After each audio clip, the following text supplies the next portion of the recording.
pissed off today. Really pissed off. So if you don't want to listen to some angry guy, some angry scouser go on about why he's pissed off, don't bother watching this video. You're better off just leaving now. But before you do, please like and subscribe.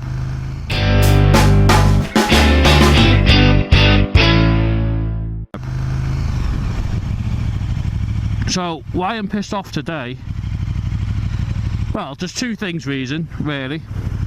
My phone is broke, my mobile phone is broke, or my cell phone for those American viewers. So I've had to go out this morning and buy a new phone, which I wasn't happy about, and no fault of my own. The signal just stopped working, so I was constantly searching for signal, and it has been for the past sort of 2 days. I had to bite the bullet this morning and just go and buy a new phone. And the second reason I'm annoyed is I've been watching a lot of bike reviews lately on YouTube. I think that's the source of where most people look for stuff like that now anyway. And I keep on coming across these professional reviewers for magazines and for not so much YouTube channels, but definitely magazines and publications and newspapers about bikes. And I'm sick to death of not having an honest opinion. They test these bikes when on the perfect roads, in the perfect conditions, ride them to the limit. They're not testing them as an everyday rider would test them. And it just annoys me because I feel like they're pulling the wool over people's eyes of what bikes, you know, what people are genuinely interested in buying. And of course they've got to do reviews, of course they've got to say good things about bikes, because at the end of the day, you know, these manufacturers won't give them the bikes in the future if they're not going to say good things about them. And yet no bike is perfect. I completely, you know, I understand no bike is perfect. And they compare them to each other, but they don't really slate them in any way. And there are bad bikes out there. And how are bike manufacturers supposed to improve their product and get the customer, us, a better product at the end of the day, if all they're being fed is, oh yeah, your bike's brilliant, your bike's brilliant.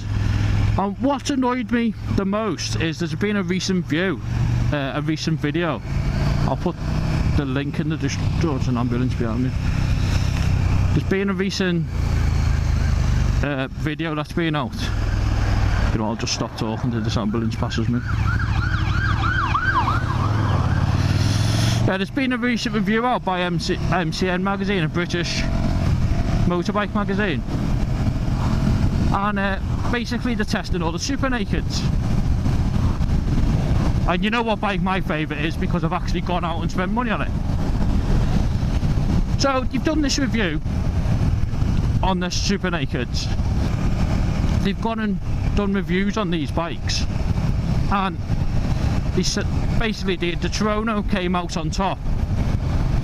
And at the end of the review, the reviewer said, I want to buy that bike, I want to take it home. Well, I'll tell you what, then go and buy the bike.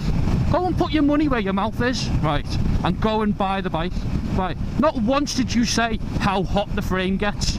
Not once did you say you can't do more than 90 miles on a tank without it cutting out, right? Not once did you say the electronics, and that's another subject, the electronics. The electronics on the Aprilia, I didn't think they were very good. When I accelerated, it bogged down, nothing happened. They got loads of LEDs light up on the dash, and it was a sudden stop. It wasn't a smooth stop. And it wouldn't let you know. And I know Aprilia isn't the biggest of companies, and I know no product is going to be perfect. But I mean, you never mentioned none of that. And these are professional riders, bear in mind. So they're probably riding with no electronics on, with no electronic assistance on, or very little. And in the real world, if you've just spent 16 grand on a bike, I'm sorry, but you're going to want some form of electronics on it to help protect you. Because at the end of the day, it's your investment, it's money you put money into, you put the money into something. and you're not going to want to crash it. You're not going to want to throw it down the road. What else did he say? Oh, about the Super Corsa tyres as well. That was another point. Oh, the Super Corsa tyres are brilliant, and I completely agree with you. They are. They're brilliant on that perfect road, in the perfect conditions, in the middle of Germany, when the road surface is smooth and fantastic, and there's no potholes, there's no kids running out the way. You know, there's no oil, there's no grease. In real world biking, you know, you couldn't take that bike out in the wet. I'm sure there's loads of people out here who ride with Super Corsas on in the wet. But for me, why would you want, you know, saying a bike is brilliant because it's got the best tyres? It's utterly, you know, ridiculous. Because just go and get the tyres changed yourself. Go and put different set of hoops on it. But you can't. Street triple or street triple. You can't. What's that? But you know, you can't. You're not testing them in real world situations. And I think people who are out there looking for reviews on YouTube, certainly I am. I don't want to know how brilliant they are in the perfect conditions. I'm sure the Aprilia stands out above any bike because, yeah, it is a great bike. It really is. But in the perfect conditions, is it a great bike? Or let's think about it on British roads like you ride every day. Is that the best bike? You know, and they never talk about, you know, like prices of servicing and stuff like that, because these guys don't have to deal with it. You know, and in my opinion, the BMW, when I've been to BMWs and BMW dealerships in the past, their service is outstanding. Just the way, you know, as a customer, you're treated. Somewhere like, I don't know, a different bike manufacturer, and I'm sure it's different from place to place, but you don't get that level of service. You don't get the little things that matter. Do you know what I mean? And you tell me where your nearest sort of KTM's guilty for this as well, but I'm lucky I've got two where I live. But if you look at the map of England, there's not that many in the map of England. But you tell me where your nearest Aprilia dealer is. You know, I bet you can't think at the top of your head. Or if you can, there's only that one. There won't be another one close.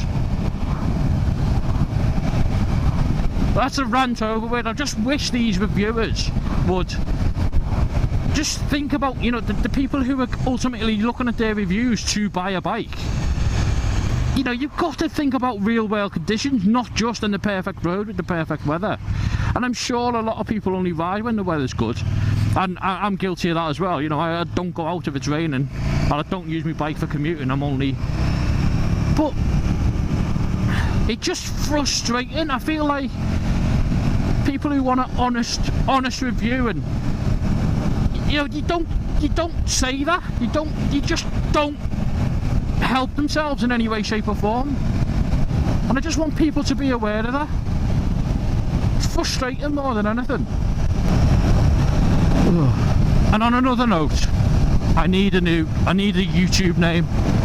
I think I'm slowly but surely getting there with YouTube. I'm starting to understand it.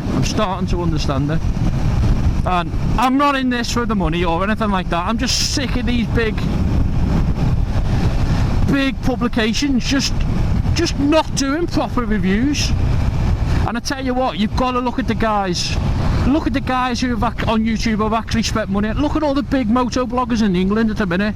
You've Baron Von Grumble, RJ, Lamb Chops is another one. RJ and Baron Von Grumble's got the KTM because they know it's a good road bike. None of them go near the Aprilia. And as well, Lamb Chops tested the two, and it sounded like in a recent video he'd done, he's decided to keep his beastie now, but he was leaning more towards the KTM anyway than the Aprilia. And if you look at the MCN review, it rates it as the KTM as the worst. And of course, all the haters now are going to say, oh, it's because you've got a KTM and you don't want your bike to sound shit. Well, yeah, there is that. But why can't... Oh, you probably had enough of me ranting. And I need suggestions for a new username for YouTube. Please comment what any good names. And for all the people who know me, who watch my channel, bum bag biker is not a viable option.